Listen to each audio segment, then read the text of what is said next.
ஆலங்குடி அருகே உள்ள கோவிலூர் பாலபுரீஸ்வரர் கோவில் குடமுழுக்கு விவகாரத்தில் மீண்டும் இரு தரப்பினர் மோதி கொண்ட சம்பவத்தில் காவல் ஆய்வாளர் ஒருவருக்கு தலையில் பலத்த காயம் ஏற்பட்டது.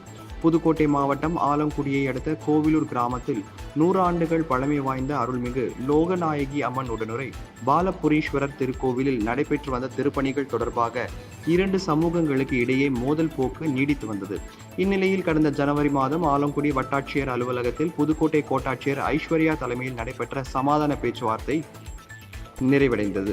இந்நிலையில் சமாதான கூட்டத்தில் எடுக்கப்பட்ட முடிவுகளை மீறி ஒரு தரப்பினர் செயல்படுவதாக கூறி மற்றொரு தரப்பினர் கடந்த 14ஆம் தேதி இரவு புதுக்கோட்டை சேதுபாபுச்சத்திரம் நெடுஞ்சாலையில் மறியல் போராட்டத்தில் ஈடுபட்டனர்.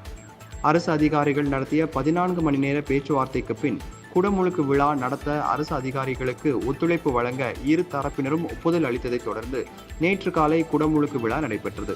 இதனைத் தொடர்ந்து மாலை சுவாமி அம்மன் திருவிதி உலா நடைபெற இருந்த நிலையில் இரு தரப்பினருக்கு இடையே மீண்டும் மோதல் போக்கு ஏற்பட்டது. இதையடுத்து ரகளையில் ஈடுபட்ட ஒரு தரப்பை தடுக்கச் சென்ற காவல் ஆய்வாளருக்கு தலையில் பலத்த காயம் ஏற்பட்டது. அவர் உடனடியாக ஆலங்குடி அரசு மருத்துவமனையில் சிகிச்சைக்காக அனுமதிக்கப்பட்டார். இதையடுத்து சம்பவ இடத்தில் ஏராளமான போலீசார் குவிக்கப்பட்டதால் பதற்றம் ஏற்பட்டது.